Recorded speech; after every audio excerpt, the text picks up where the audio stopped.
अस्सलामुअलैकुम। अजीब बात थी। खामोशी, सन्नाटा और वीरानी कब्रिस्तान में हुआ करती है, लेकिन इतने बड़े महल के दीवाने खास में मौत की सी खामोशी छाई हुई थी। नायब सुपर मास्टर, अमरीकी फ़ौज के 3 आला अफसरान, शाम और उर्दन के कई अकाबरीन जिंदा बैठे थे। जिंदा लोग बोलते हैं, मगर वह मुर्दों की तरह चुप थे। और जो मुर्दा इंसानी ढांचा था वो बोल रहा था, और ऐसा बोल रहा था कि बोलने वालों को चुप लग गई थी। वो MIM का पुरस्कार सरबराह एक इंसानी ढांचा होगा, ये कोई सोच भी नहीं सकता था। और उसने वजाहत कर दी थी कि वो ढांचा क्यों है। अमेरिका के न्यू वर्ल्ड ऑर्डर ने और उसके साथ इसराइल के मंसूबों ने मुसलमानों के इत्तेहाद को पारा पारा करने और इन्हें कुचल डालने की जो राहें इख्तियार की थीं, इन मंसूबों के कामयाब होने के बाद दुनिया का हर मुसलमान इस MIM के सरबराह की तरह सिर्फ हड्डियों का ढांचा बनकर रह जाता। 21वीं सदी के आगाज तक यही होता। या तो एक मुसलमान भी खुदा न खास्ता जिंदा न रहता, या फिर हड्डियों के ढांचों की तरह जिंदा रहता और अमेरिका इसराइल के रिमोट कंट्रोल के जरिए उनके तमाम अहकामात की तामील करता रहता। नायब सुपर मास्टर और इन 2 इस्लामी ममालिक के अकाबरी ने MIM के सरबराह से होने वाली मुलाकात और मुज़ाकरात की वीडियो और ऑडियो रिकॉर्डिंग के मुकम्मल इंतजामात कर रखे थे, और इसका इल्म उस ढांचा बनकर आने वाले सरबराह को था। उसने कह दिया था कि वो वीडियो फिल्म सारी दुनिया के मुसलमानों को इबरत हासिल करने के लिए दिखाई जाएगी। वो दुश्मनान इस्लाम ये नहीं चाहते थे कि इस्लामी ममालिक के अवाम को वह तमाम हक़ाइक़ मालूम हो, और यही बयान क्या कम था कि उसने ढांचा बनकर तमाम आलम इस्लाम को मुस्तकबिल का आईना दिखा दिया था। वो दुश्मनान इस्लाम वीडियो और ऑडियो रिकॉर्डिंग को बंद करना चाहते थे। ऐसे वक्त ढांचे ने कहा था कि उसके मुंह के अंदर अगर स्पीकर हो सकता है तो पेट के अंदर एक ताकतवर धमाके वाला बॉम्ब भी हो सकता है। वो शख्स जो किसी खुफिया पनाहगाह में बैठा रिमोट कंट्रोल और इलेक्ट्रॉनिक आलात से इस ढांचे को कंट्रोल कर रहा है, वो अगर रिमोट कंट्रोल का एक बटन दबाएगा तो उसके पेट के अंदर रखा हुआ बॉम्ब ब्लास्ट हो जाएगा। फिर वहां बैठे हुए मुल्की और गैर मुल्की मुअज़्ज़ज़ सियासतदानों और मेज़बान उस बम के धमाके से टुकड़े टुकड़े हो जाएंगे। ये ऐसी धमकी थी कि वहां बैठे हुए नायब सुपर मास्टर, फौज के आला अफसरान और 2 इस्लामी ममालिक के अकाबरीन इस ढांचे के पास बैठे रह गए। किसी में वहां से उठकर ना भागने की हिम्मत थी और ना ही वो वीडियो और ऑडियो रिकॉर्डिंग बंद कराने का हुक्म देने की जुर्रत कर सकते थे। वो हड्डियों का ढांचा उनके गले में हड्डी की तरह अटक गया था। वो उसे उगल सकते थे ना निगल सकते थे। बड़ी देर बाद नायब सुपर मास्टर ने कहा, त्यारे गवाह करके तुमने अपनी शर्त मनवाई।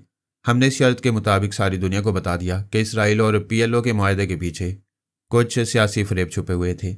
अब तुम चाहते हो कि अभी हमारी मुलाकात की जो रिकॉर्डिंग हो रही है उसकी भी वीडियो फिल्म सारी दुनिया के सामने पेश की जाएगी। हम ये भी करेंगे, लेकिन गुफ्तगू नॉर्मल हो और एक दूसरे को चैलेंज ना किया जाए तो बेहतर है। ढांचे ने कहा, मैं कभी चैलेंज नहीं करता, मगर तुम सब रिकॉर्डिंग बंद करने वाले थे। फिर इसके बाद मुझे शायद पहले जैसी अहमियत ना देते और उठकर यहाँ से चले जाते। ऐसे हालात में चैलेंज करना ज़रूरी था। खुद ही देखो कि अब यहाँ कितनी शराफत से बैठे हुए हो। मुसलमान अकाबरीन में से एक ने सवाल किया, ढांचे का मतलब क्या ये नहीं है कि जिंदा को मुर्दा कर देना? क्या जिस अंदाज से तुम यहाँ ज़ाहिर हुए हो उससे ये वाज़ेह तौर पर समझ में नहीं आता कि तुमने दहशत गर्दों की तंजीम क्यों बनाई है, और क्या ये तंजीम जिस मुल्क को दुश्मन समझेगी वहाँ के बाशिंदों को इसी तरह ढांचा बना देगी? ढांचे ने कहा, यह तो इंसान के अमल से ज़ाहिर होता है कि कौन मेहमार है और कौन तकरीबकार। हमारे 8 मुजाहिदीन ने त्यारे गवाह करने के बाद एक मुसाफिर को भी नुकसान नहीं पहुंचाया, और ये साबित कर दिया कि हम जारहाना अंदाज ज़रूर इख्तियार करते हैं, लेकिन किसी को जानी या माली नुकसान नहीं पहुंचाते। शाह उर्दन के सेक्रेटरी ने कहा, क्या तुमने कल हमारे मुल्क के एक तैयारे को तबाह नहीं किया था? ढांचे ने कहा, कल तुम्हारे एयरपोर्ट के रनवे से अचानक एक खाली जहाज़ ने परवाज की। उसमें सिर्फ एक पायलट था। वो त्यारा फिजा में पहुंचकर ब्लास्ट हो गया। इस त्यारे में किसी मुसाफिर की जान नहीं गई, मगर पायलट की तो जान गई। क्या पायलट इंसान नहीं था? जबकि दावा करते हो कि तुम्हारी तंजीम वाले किसी की जान से नहीं खेलते हैं। मिस्टर सेक्रेटरी, ये तो बताओ कि उस ब्लास्ट होने वाले त्यारे में किस पायलट की जान गई? क्या वो पायलट तुम्हारे मुल्क का था, किसी और मुल्क का था? तुम में से कोई साबित करे कि उसके मुल्क के पायलट की जान गई थी। हम में से किसी मुल्क के पायलट की जान नहीं गई। हमने तहकीकात की थी। शायद तुम्हारा कोई मुजाहिद वो त्यारा लेकर उड़ गया था और वो जान पर खिल गया था। क्या वो मुजाहिद इंसान नहीं था? नहीं था, मेरी तरह हड्डियों का ढांचा था। बड़ी राजदारी से त्यारे में पहुंचाया गया। उस ढांचे ने त्यारे को रनवे से उड़ाकर जो कुछ किया वो रिमोट कंट्रोल के जरिए किया।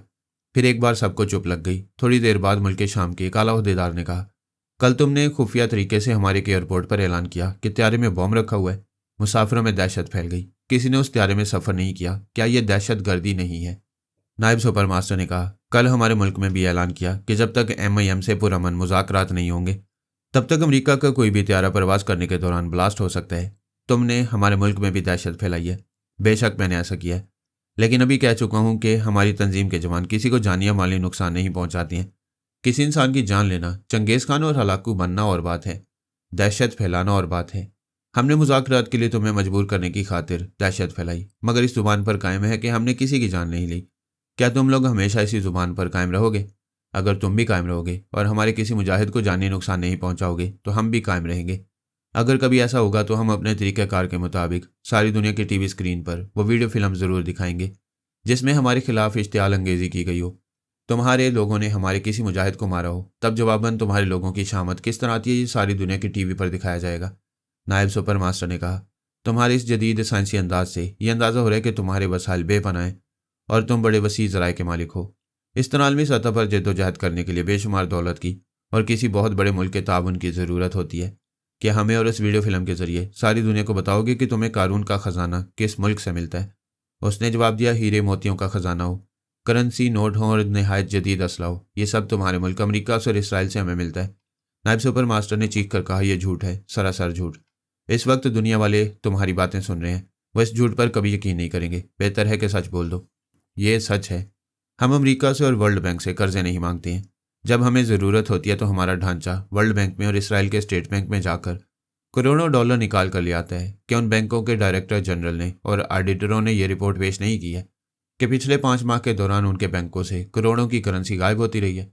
नायब सुपर मास्टर और आला फौजी अफसर सभी हैरानी और बेयकीनी से उस सरबराह ढांचे को देख रहे थे। एक ने पूछा, तुम्हारे ढांचे किस तरह मुख्तलिफ बैंकों के अंदर पहुंचकर इतनी बड़ी वारदात करते हैं? हम ऐसा किस तरह करते हैं ये खुद मालूम करो, हमें आइंदा भी ज़रूरत होगी। तुम जिस कदर हिफाजती इंतजामात चाहो करते रहो, हम अपनी ज़रूरत के मुताबिक तुम्हारे मुल्कों से रकम ले जाते रहेंगे। नायब सुपर मास्टर ने कहा, तो तुम दुनिया वालों के सामने तस्लीम करते हो कि तुमने डाके डालने वाली तंजीम बनाई है और बड़ी बेबाकी से तस्लीम भी कर रहे हो। उसने कहा, अगर तुम अपने मुल्क की दौलत अपनी कौम की फलाह बहबूद के लिए खर्च करो और हम उसे चुराएं तो फिर डाकू हैं। अगर तुम अपनी दौलत मुसलमानों को कमतर बनाने और कुचलने के लिए सर्फ करोगे तो फिर हमारा हक है कि हम उस दौलत से तुम्हारा सर कुचल डालें। तुम इसे डाका कहो, हम इसे धमाका कहते हैं। तुम्हारी बातों से जाहिर होता है कि अमेरिका और इसराइल में MIM के बेशुमार मुजाहिदीन हैं जो वक्त ज़रूरत किसी भी बैंक को लूट लेते हैं। ढांचे ने कहा, मैं आखिरी बार यह समझा रहा हूँ कि हम लुटेरे नहीं हैं, तुम्हारी रकम लूट कर नहीं ले जाते हैं। तुम लोगों ने मुसलमानों को इंतहा पसंद और दहशतगर्द करार देने के लिए और अपने ज़ेर असर रहने वाले इस्लामी मुल्कों और इसराइल के दरमियान मुआहदे कराने के लिए जितनी रकम मुख्तस की है, सिर्फ उतनी ही रकम हम ले जाते हैं। लिहाजा आइंदा हमारे डाकू और लुटेरे जैसे अल्फाज इस्तेमाल न करना। उर्दन और शाम के अकाबरीन ने अपने तौर पर सवालात किए। एक ने पूछा, आपके मुजाहिदीन हमारे मुल्क में क्यों आए हैं जबकि हमने अभी इसराइल से किसी तरह का राब्ता कायम नहीं किया है? उसने जवाब दिया, क्या हमारे ज़राए और वसाइल को महदूद समझते हो? क्या हम नहीं जानते कि तुम्हारे मुल्क के एजेंट नहायत खुफिया तरीक़ों से लंदन और पेरिस में इसराइल की अहम शख्सियात से मुलाकातें करते रहते हैं? मैं इस वीडियो के ज़रिए तुम्हारे मुल्क के तमाम मुसलमानों को ये सुना रहा हूँ कि वो अवाम अपने मुसलमान हुक्मरानों को इसराइल का कट्टर दुश्मन समझते हैं, मगर वह दुश्मन नहीं है। अपनी मुसलमान राय के खौफ से वो यूरोप जाकर इसराइलियों से मिलते हैं। शाह उर्दन के सेक्रेटरी ने कहा, तुम किसी ठोस सबूत के बगैर मुस्लिम ममालिक के हुक्मरानों पर इल्ज़ाम आयद करो। उसने कहा, कुछ अरसे बाद जब तुम्हारा मुल्क इसराइल से मुआहदा करेगा और अपनी सरहदें खोल देगा तब सारी दुनिया को मेरी आज की बातें याद आएंगी। उसी वक्त फ़ोन की घंटी बजने लगी। एक फ़ौजी अफसर ने रिसीवर उठाकर पूछा, हेलो कौन? पारस ने कहा, रिसीवर अपने ढांचे मेहमान को दो। अफसर ने रिसीवर को ढांचे की तरफ बढ़ाया। ढांचे ने रिसीवर लेकर कान से लगाया। अगरचे कान नज़र नहीं आ रहे थे, लेकिन खोपड़ी के अंदर बोलने और सुनने के हालात उसी तरह असेंबल किए गए होंगे जैसे जिंदा इंसानों के कानों में कुदरती तौर पर होता है। उसने कहा, हेलो, मैं यहाँ किसी के फ़ोन की तवक्को नहीं कर रहा था, तुम कौन हो? पारस ने कहा, इस फ़ोन के कनेक्शन दूसरे कई कमरों में है, इसलिए मैं अपना तारुफ नहीं करा सकूंगा। अभी तुमने कहा था कि मुल्क उर्दन की सरहदें इसराइल के लिए खोल दी जाएंगी। इसका सबूत यह है कि यहूदियों का राब्ता अभी से है। एक यहूदी को तो मैंने अपनी कैद में रखा है, दूसरे को तुम बुलाओ, वह इस महल में कासिम नाम से मुलाजिम है। मैं अभी बुलाऊंगा और तुम्हारी इतला की तस्दीक करूंगा। कोई और बात? हाँ, तुम्हारी आमद से पहले तुम्हें गोश्त पोस्त का इंसान समझा गया था, लिहाजा तुम्हें रिझाने के लिए 10 अदद हसीन तरीन औरतों का इंतखाब किया गया था। उनमें से एक हसीना यहूदी है, उसका नाम मशरूबा है, और 2 अमरीकी जासूस हसीनाएं हैं। जब तुम तस्दीक कर लोगे तो फिर राब्ता करूंगा। खुदा हाफिज। पारस ने मोबाइल फ़ोन को ऑफ कर दिया। ढांचे ने पारस का फ़ोन अटेंड करने के बाद कहा, इस महल के दूसरे कमरों में हमारे फ़ोन की गुफ्तगू सुनी गई है, लिहाजा किसी हीलो हुज्जत के बगैर इस महल के मुलाजिम कासिम, यहूदी हसीना मशरूबा और 2 अमरीकी हसीनाओं को यहाँ हम सबके सामने बुलाया जाए। एक मातियत सेक्रेटरी ने कहा, किसी ने फ़ोन पर गलत इतला दी है, यहाँ आपके मतलूबा अफराद नहीं है। इन बातों के दौरान शीतारा ने यहूदी हसीना मशरूबा के दिमाग पर कब्जा जमा लिया था। और उसे एक कमरे से निकालकर वहां से चलाते हुए दीवाने खास में पहुंचा दिया। वह ढांचे के सामने पहुंचकर बोली, मैं वही यहूदी हूँ, मेरा आर्जी नाम मशरूबा है। कासिम भी यहूदी था, उसे अभी महल से बाहर भगा दिया गया है, मगर वो जितनी दूर भी चला जाए वापस यहाँ जरूर आएगा। ढांचे ने शाम के सेक्रेटरी से कहा, यह यहूदी हसीना खुद चलकर मेरे सामने आई है। क्यों मिस मशरूबा, क्या इनके सामने अपने यहूदी होने का सबूत पेश करोगी? शीतारा ने उसकी जुबान से कहा, जी हाँ, हमारा फील्ड लीडर अभी यहाँ पहुँचने वाला है। उसके पास हम सबके शनाख्ती कागजात हैं। इस मुसलमान सेक्रेटरी ने हमें यहाँ आने के लिए जो खत लिखा था वो भी फील्ड लीडर अभी लेकर आएगा, बशर्ते कि उसका रास्ता ना रोका जाए। ढांचे ने कहा, यहाँ हमारे सामने 2-4 टीवी रखे जाएं, उनके हर स्क्रीन पर इस महल के बाहर के मनाजिर देखे जाएंगे और मैं देखूंगा कि वो फील्ड लीडर बैरूनी गेट से सही सलामत दाखिल होकर यहाँ आ रहा है या नहीं। अगर उसे किसी ने गोली मारी तो जवाबन इस दीवाने खास में हम सब फना हो जाएंगे। वहाँ बैठे हुए मुअज़्ज़ज़ हजरात मजबूर थे, ढांचे के अहकामात की तामील कर रहे थे। बड़े बड़े टीवी वगैरह लाकर वहाँ रखे जा रहे थे। ढांचे ने कहा, ए हसीन मशरूबा, यहाँ और मेरे पहलू में बैठ। वह शीतारा की टेलीपैथी के जरिए असर आई थी, अब उसका दिमाग आज़ाद था। वो ढांचे को देखकर खौफ से लरज रही थी। वह बोला, डरती क्यों हो? अय्याश, मुसलमानों को फांसने के लिए ऐसी ही हसीन सौगात पेश की जाती हैं। तुम्हें सिलसिले में खासी तरबियत दी गई होगी, आओ मुझे फांसो। वह खौफ और दहशत से रोने लगी। वह बोला, तुम्हारी हसीन आंखों से बहते हुए आंसू यहाँ सब देख रहे हैं, सबको तुम पर तरस आ रहा है, लेकिन मैं गोश्त पोस्ट का इंसान बनकर आता तो तुम्हारे जाल में फंसकर अपनी पूरी तंजीम को फंसा देता, फिर पछता कर आंसू बहाता तो किसी को मुझ पर तरस ना आता। सब मुझ पर कह के लगाते और मुझे मार डालने के बाद ऐसे ही मुर्दा बना डालते जैसा अब नजर आ रहा हूँ। वह खौफ से लरज कर पीछे हट गई थी। वो बोला, यूं समझ लो कि तुमने कामयाब होकर मुझ पर काबू पा लिया है और मुझे मुर्दा बना डाला है। आओ इस मुर्दे से प्यार करो। इसके बाद 2 अमरीकी हसीनाएं यके बाद दिख रही, उन्होंने भी ढांचे के सामने पहुंचकर अपना तारुफ कराया। नायब सुपर मास्टर ने कहा, यह सब झूठ है, ये मेरे मुल्क की जासूस औरतें नहीं हैं। मिस्टर नायब, तुम एक बात भूल रहे हो कि ये तीनों हसीनाएं टेलीपैथी के जरिए असर आई हैं। जो भी ख्याल ख्वानी करने वाला इनके अंदर है वो इनके चोर ख्यालात पढ़ रहे। शीतारा नायब सुपर मास्टर के अंदर पहुंच गई। वो उसकी मर्जी के मुताबिक बोलने लगा, हाँ मैं टेलीपैथी को भूल गया था। ख्याल ख्वानी करने वालों से सच्चाई छुपी नहीं रहती। मैं इतराफ़ करता हूँ कि ये दोनों मेरे मुल्क की जासूस औरतें हैं। वो उन 3 हसीनाओं और नायब सुपर मास्टर से सच्चाई का इकरार कराने के बाद पारस के उन 4 मातियत गनमैन के पास आई। फिर बोली, फील्ड लीडर को छोड़ दो, दूर से उसकी निगरानी करो। यह भी यहाँ के हाकिम महल के अंदर जाएगा, लेकिन तुम सब महल से दूर रहोगे। उन्होंने फील्ड लीडर को उस बंगले से जाने को कहा। वो आज़ादी पाकर बहुत खुश हुआ। फिर बंगले से निकलकर बेख्तियार उधर जाने लगा जिधर वो महल से फरार होने वाला यहूदी कासिम मौजूद था। वो एक बस अड्डे पर था, वहां से बस में बैठकर किसी दूसरे इलाके में जाना चाहता था। शीतारा ने कासिम के अंदर जाकर मालूम कर लिया था कि वो किस रास्ते पर है और कौन सी बस में जाने वाला है। फील्ड लीडर ने वहां पहुंचकर कासिम को मुखातिब किया, फिर पूछा, ये तुम कहाँ जा रहे हो? तुम्हें मेरे पास आना चाहिए था। वो बोला, तुम्हारे पास कैसे आता? उस ढांचे को कोई शख्स कह रहा था कि तुम उसकी हिरासत में हो। तुम आंखों से देख रहे हो कि मैं आज़ाद हूँ और अभी तक छुपकर ऐसी कार्रवाइयाँ करता रहूँ कि अब हम इस ढांचे के जरिए आसानी से MIM के सरबराह तक पहुँच जाएंगे। वो बस से बाहर आकर बोला, वाकई तुम तो आज़ाद हो, लेकिन वो फ़ोन पर बोलने वाला कौन था? फील्ड लीडर तमाम गुफ्तगू शीतारा की मर्जी के मुताबिक कर रहा था। वो बोला, वो फ़ोन पर बोलने वाला दुश्मन था, हम उस पर काबू पा चुके हैं। हमें फ़ौरन हाकिम महल में चलना चाहिए, वरना जीतने वाली बाजी हार जाएंगे।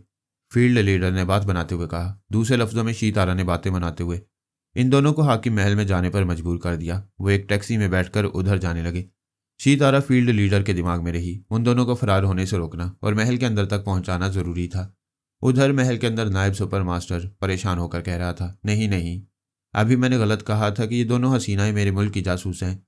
शायद ऐसा कहते वक्त कोई दुश्मन ख्याल ख्वानी करने वाला मेरे दिमाग पर हावी हो गया था, मुझसे ज़बरदस्ती एतराफ़ करा लिया गया था। एक अमरीकी हसीना ने उसे कहा, सर ये आप क्या कह रहे हैं? पहले तो आपके शोबे के अफसरान ने हमसे कहा था कि MIM का सरबराह एक जिंदा इंसान है और हमें अपने हुस्न और शबाब से उसे ट्रैप करना है, लेकिन आप हमें इस मुर्दे के पास ले आए हैं। दूसरी अमरीकी हसीना ने कहा, सर हमारा मुल्क सुपर पावर है और आप एक मुर्दे के सामने कभी एतराफ़ कर रहे हैं और कभी इनकार कर रहे हैं।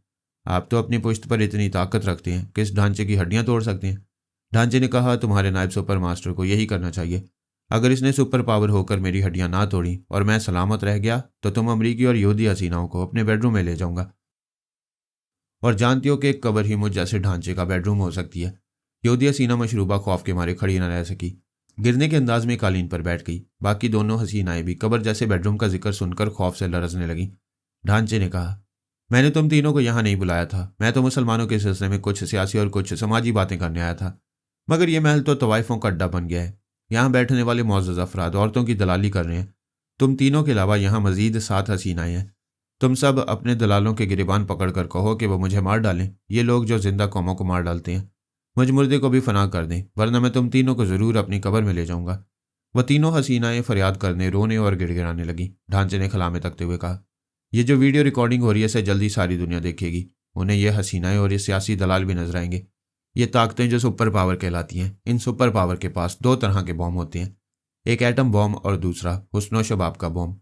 ए लोगो, ऐसी कौमों की जिल्लत और पस्ती को समझो जो अपनी कौम की बहनों और बेटियों के हुस्न शबाब को सियासी दाव पर लगाती हैं। वो कहते कहते चुप हो गया। सामने रखे हुए कई टीवी स्क्रीन पर हाकिम महल के बाहर का मंजर दिखाई दे रहा था। वाहनी गेट खुला हुआ था और एक टैक्सी अंदर आ रही थी। एक सिक्योरिटी अफसर ने उसे रोका। ढांचे ने कहा, इस खबीस अफसर को हुक्म दो कि आने वालों को ना रोका जाए। महल के बाहर लाउड स्पीकर से हुक्म दिया गया कि टैक्सी को महल के पोर्च में आने दिया जाए। वो टैक्सी पोर्च में आकर रुक गई। उसकी पिछली सीट का दरवाज़ा खोलकर फील्ड लीडर अपने मातियत कासिम के साथ बाहर आया। कासिम को महल से भगाने वाले अफसर उसे वापस आता देखकर परेशान हो गए थे, मगर अब उसे और फील्ड लीडर को किसी बहाने दोबारा नहीं भगा सकते थे। वो दोनों महल में दाखिल होकर दीवाने खास में ढांचे के सामने आ गए। फील्ड लीडर ने ढांचे से कहा, ये वही कासिम है जो महल से भाग गया था। मैं इसे एक बस अड्डे से पकड़ कर लाया हूँ। ढांचे ने पूछा, और तुम कौन हो? फील्ड लीडर ने अपना तारुफ कराते हुए कहा।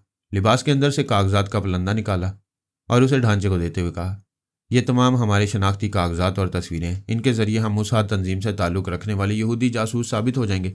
ढांचे ने कहा, मैं इस पुलंदे से एक एक कागज़ निकाल कर खोलता हूँ। वीडियो कैमरे के जूम लेंस के जरिए हर कागज़ का बिग क्लोजअप पिक्चराइज किया जाए। ऐसा ना हुआ तो यहाँ सबके हक में बुरा होगा। वह सब बुरी तरह फंस गए थे, ख़ास तौर पर 2 इस्लामी ममालिक के अकाबरी ने मुसाद की इस जासूस टीम को वहाँ आकर MIM के सरबराह तक पहुँचने की तहरीरी दावत दी थी, और वो सब कुछ कैमरे की आंखों से दिखाया जाने वाला था। शाम के सेक्रेटरी ने ढांचे से कहा, जनाब, बात बढ़ाने से क्या फ़ायदा, हमें दोस्त बनकर दोस्ताना माहौल में मामला तय करने चाहिए। मैं यहाँ तुम मुसलमानों के पास दोस्ताना माहौल में ही गुफ्तगू करने आया था, लेकिन तुम 2 इस्लामी ममालिक के अकाबरी ने मेरे खिलाफ यहाँ यहूदी जासूसों की टीम बुलाई। इसका ठोस सबूत मेरे सामने है। पहले इन तमाम कागजात की वीडियो रिकॉर्डिंग की जाए, बाद में दूसरी बातें होंगी। वह ढांचा एक एक कागज़ उठाकर खोलने लगा। तमाम खुफिया टीवी कैमरे एक एक कागज़ को पिक्चराइज करने लगे। देर तक यह सिलसिला जारी रहा। इस्लामी ममालिक के काबरीन, नायब सुपर मास्टर और फौज के आला अफसरान एक दूसरे से सरगोशियों में कुछ ना कुछ बोल रहे थे, मगर ढांचे का कुछ बिगाड़ नहीं सकते थे। उसने वार्निंग दे दी थी कि जो भी इस दीवाने खास से उठकर जाना चाहेगा तो रिमोट कंट्रोलर के जरिए उसके पेट में रखे हुए बॉम्ब को ब्लास्ट कर दिया जाएगा। वहाँ कोई मरना नहीं चाहता था और मुर्दे की बात मानने से ही ज़िंदगी मिल सकती थी। वो सोच भी नहीं सकते थे कि MIM जैसी तंजीम का एक गुमनाम सरबराह उन्हें इस कदर बेबस बनाकर रख देगा। महल के दूसरे हिस्सों में कई अहम अफराद अपनी ड्यूटी पर थे। एक अमरीकी अफसर ने दूसरे कमरे से फ़ोन के जरिए सुपर मास्टर से रब्ता किया था और पूछा था, क्या आप लोग सैटेलाइट के जरिए हाकिम महल के मनाजिर देख रहे हैं? उधर से सुपर मास्टर ने कहा, हम बहुत कुछ देख रहे हैं। हमारे एक ख्यालख्वानी करने वाले ने ढांचे की आवाज़ और लहजे को गिरफ्त में लेकर ख्यालख्वानी की तो किसी ने सांस रोक ली थी। हमारे पास ख्यालख्वानी करने वालों की तादाद कम है। ये ख्यालख्वानी करने वाले बैक वक्त नायब सुपर मास्टर 2 अमरीकी जासूस और मुसाद के जासूसों को कंट्रोल नहीं कर सकते। वो 2-3 को कंट्रोल करते हैं तो बाकी अफराद हमारे खिलाफ बोलने लगते हैं। सुपर मास्टर की यह मजबूरी थी कि ऐसे वक्त उसके 3D मारे गए थे। पारस ने डी क्रोसो को काबू में कर लिया था। शातिर माइक खरारे को दोबारा ट्रांसफार्मर मशीन से गुजारा किया था। वह भी ख्यालख्वानी के काबिल नहीं था, उसका इलाज हो रहा था। अब वहाँ सिर्फ पूजा और पाशा रह गए थे, और वो दोनों टेलीपैथी के मैदान में ज़्यादा तजुर्बा नहीं रखते थे, इसलिए शीतारा और पारस की चालों का सही तोड़ नहीं कर पा रहे थे। मुसाद तंजीम के अफराद के तमाम कागजात को वीडियो फिल्म में महफूज कराने के बाद ढांचे ने पूछा, अब हमारे दरमियान कहने सुनने के लिए क्या रह गया है? तुम्हारे जितने ओछे हथकंडे थे वो सब रिकॉर्ड हो चुके हैं। अब इन्हें सारी दुनिया देखेगी। क्या आप भी कुछ कहना चाहोगे? नायब सुपर मास्टर ने कहा, सबसे पहली बात तो ये कि शाम और उर्दन तुम्हारी मर्जी के खिलाफ मुआहदे नहीं करेंगे, इसलिए ये वीडियो फिल्म दुनिया वालों के सामने लाने की जिद ना की जाए। बेशक हम यही चाहते हैं कोई इस्लामी मुल्क इसराइल से किसी किस्म का मुआहदा ना करे। हम इस वीडियो फिल्म को मंजर आम पर नहीं लाएंगे। ऐसे वक्त एक अफसर ने वहां कर सलूट किया, फिर कहा, सर, रिकॉर्डिंग मशीन में कहीं खराबी पैदा हो गई थी। हम पहले इस खराबी को समझ ना सके। यहाँ अब तक जो कुछ हो चुका है उसकी वीडियो फिल्म तैयार नहीं हो सकी। नायब सुपर मास्टर ने कहा, यह क्या बकवास है? क्या तुम चाहते हो कि MIM का सरबराह हमें फ्रॉड समझे और फिल्म तैयार ना होने पर हमें यहाँ बॉम्ब के धमाके से मार डाले? वहां आकर सलूट करने वाले अफसर ने अचानक सांस रोक ली। शीत आदर ने उसके अंदर पहुंचने की कोशिश की थी, फिर वो अमरीकी जासूसा के दिमाग पर कब्जा जमाकर ढांचे से बोली, तुम्हें हकीकत बता रही हूँ, तमाम कैमरे और साउंड रिकॉर्डिंग मशीन ऑन है। जिस शख्स ने तुमसे फ़ोन पर गुफ्तगू करके इन यहूदी जासूसों और हम हसीनाओं की इतला दी थी, वो अभी अपने खुफिया अड्डे में ये तमाम मनाजिर देख रहे हैं और वीडियो कैसेट तैयार कर रहे हैं। तुम्हें हमसे ये मुकम्मल सेट मिल जाएगा। ये तुम लोगों से कैसेट छुपाकर तुम्हारे बॉम्ब से हराम मौत मरना चाहते हैं। उनमें से कई अकाबरीन घबरा कर कहने लगे, नहीं, हम मरना नहीं चाहते। अगर हमारे इस अफसर ने गलत रिपोर्ट दी है तो इसे सजाए मौत दी जाए, लेकिन हम तुम्हें कैसेट ज़रूर देंगे। ढांचे ने कहा, तो फिर आज की मुलाकात तमाम करो। तुम लोगों से मज़ीद मुज़ाकरात नहीं हो सकेंगे। मुसलमानों में एक बहुत बुरी आदत यह है कि जब उनके पास बेइंतहा दौलत आ जाती है तो वह अपनी अकल को रुखसत कर देते हैं। दुनिया के नक्शे में नाखून बराबर नजर आने वाला इसराइल 200 एटम बॉम्ब बना चुका है। कई इस्लामी ममालिक के पास इतनी दौलत है कि वो 2000 एटम बॉम्ब बना सकते हैं, मगर किसी ने एक भी नहीं बनाया। ये मुसलमान अपनी दौलत की नुमाइश करने में फ़ख्र महसूस करते हैं। तुम तमाम अकाबरीन ने खबर पढ़ी या सुनी होगी कि नाइजीरिया के एक बेइंतहा दौलतमंद शख्स ने अपनी मरहुमा दादी की तदफीन पर 49 लाख बरतानवी पाउंड, पाकिस्तानी करेंसी तकरीबन 2 करोड़ रुपए खर्च कर दी। दादी मरहुमा को 14 के रात सोने के बॉक्स में रखकर दफन किया गया। इस मैयत के साथ गुलाब के 40 बॉक्स दफन किए गए और दादी का सोग मनाने के लिए जो बेशुमार लोग आए उन्हें लंदन के 5 स्टार होटलों में ठहराया गया। इस ढांचे ने अपने अतराफ में बैठे हुए मुसलमान अकाबरीन को देखते हुए कहा, मैं कोई किस्सा कहानी नहीं सुना रहा हूँ। ये तुम मुसलमानों की शान अमीरी की सिर्फ एक मिसाल पेश कर रहा हूँ। दौलत के नशे में रहने वाले हुक्मरानों को मेरी बातें मुतासिर नहीं करेंगी, लेकिन तमाम इस्लामी ममालिक के अवाम लम्हे भर के लिए सोचेंगे कि किसी इस्लामी मुल्क में एटम बॉम्ब क्यों नहीं है, और अगर पाकिस्तान में एक एटम बॉम्ब की बात होती है तो पूरे यूरोप और अमेरिका की नींदें क्यों उड़ जाती हैं। जो मुसलमान अकाबरीन सुन रहे थे उनके पास ऐसी किसी बात का जवाब नहीं था। वो अपनी अपनी मौत के डर से वहाँ मजबूरन बैठे हुए थे और उस ढांचे की सच्ची और खरी बातों को महज बकवास समझकर सुन रहे थे। उसने कहा, दुनिया में सिर्फ एक मुसलमान कौमी ऐसी है जो सिर्फ ज़िंदगी में दौलत से अय्याशी नहीं करती, मौत के बाद भी कहीं अपनी बीवी के लिए करोड़ों रुपए का ताजमहल और कहीं दादी अम्मा के लिए लाखों पाउंड खर्च करती है। अय्याशी का ऐसा रिकॉर्ड आज तक किसी कौम ने कायम नहीं किया, इसलिए मैं ढांचा बनकर आया हूँ। मुगल बादशाह के ताजमहल की तह में उसका ढांचा होगा, 14 कैरात सोने के बॉक्स में दादी अम्मा का ढांचा होगा। चूंकि ये ढांचे अंदर हैं और दौलत की नुमाइश ऊपर है, इसलिए मैं अंदर से ऊपर आया हूँ, ताकि मालूम तो हो कि दौलत की फरावानी मुसलमानों को किस तरह ज़िंदगी में भी ढांचा बना देती है। मैंने पहले भी कहा था और अब भी कहता हूँ कि मुसलमानों, यही ढांचा तुम्हारा मुस्तकबिल है। शाह उर्दन के सेक्रेटरी ने कहा, हम आपकी बातें अच्छी तरह समझ गए हैं, आइंदा इन पर अमल करेंगे। ढांचे ने कहा, फिल वक्त ये कैसेट जो तैयार हो रहा है ये मुझे अपने मेहरबानों से मिल जाएगा। तुम भी अपने पास ऐसे कैसेट को महफूज रखना। अगर MIM के मुतालबात के खिलाफ कोई बात होगी तो हम इस कैसेट को मंजराम पर लाने के लिए तुम्हें मजबूर कर देंगे। फिर उसने कहा, मेरी उम्र रात के 12 बजे से 4 बजे तक होती है और अब 4 बज रहे हैं। अब मैं फना होने वाला हूँ, इसलिए इस इजलास को बर्खास्त करें और आप सब इस दीवाने खास की 4 दीवारी से बाहर चले जाएं। एक ने पूछा, क्या तुम हमारे जाने के बाद यहाँ से चले जाओगे? मैं यहाँ से कहीं भी जाऊँगा तो तुम्हारे बेशुमार जासूस मेरा ताक़ुब करेंगे, मेरा खुफिया अड्डा मालूम करना चाहेंगे, इसलिए मैं इसी 4 दीवारी में फना हो जाऊँगा। वो सब उसे हैरानी से देखते हुए उठकर खड़े हो गए। यूं भी वो सब अपनी सलामती के लिए वहाँ से जाना चाहते थे, इसलिए तेज़ी से जाने लगे। उनका ख्याल था कि ढांचे के पेट में रखा हुआ बॉम्ब फटेगा और वो नाबूद हो जाएगा। वो सब महल के बाहर बहुत दूर एक क्वार्टर में आए। वहाँ भी एक बड़े से TV स्क्रीन पर दीवाने खास का मंजर दिखाई दे रहा था। वहाँ वो ढांचा बिल्कुल तन्हा बैठा हुआ था। वो थोड़ी देर बाद बोला, मैं ये बताना भूल गया था कि इस महल में बॉम्ब का धमाका नहीं होगा, ये देखो। उसने अपने लिबास में हाथ घुसाकर पेट की तरफ से एक बॉम्ब निकाला, फिर उसे मुंसलिक तार को अलग करके बोला, अब रिमोट कंट्रोलर से इस बॉम्ब का ताल्लुक ख़त्म हो चुका है, ये ब्लास्ट नहीं होगा। उसने बॉम्ब को उसी दीवाने खास में दूर एक जगह ले जाकर रख दिया। फिर वो एक बड़ी सी सेंटर टेबल पर आकर खड़ा हो गया। इसके बाद बोला, मैं जा रहा हूँ, आइंदा मुझे मुलाकात और मुज़ाकरात पर मजबूर करोगे तो मैं फिर 12 बजे किसी रात को आऊँगा और मेरे पेट में वैसा ही एक बॉम्ब रहेगा जैसा कि अभी मैंने अलग करके एक तरफ रख दिया। फिर वो हंसते हुए बोला, और मैं खूब समझता हूँ कि अब कोई माई कलाल मुझसे सामना नहीं करेगा। वो खामोश हो गया। फिर सबने स्क्रीन पर देखा कि उस ढांचे के वजूद से धुआं निकलने लगा था। वो और उसका लिबास आहिस्ता आहिस्ता पिघल रहा था। एक रकीक मादा पिघलते हुए वजूद से बहता हुआ सेंटर टेबल पर फैल रहा था और इस मेज़ के नीचे कालीन पर गिर रहा था। सब लोग दम बखुद होकर यह मंजर देख रहे थे।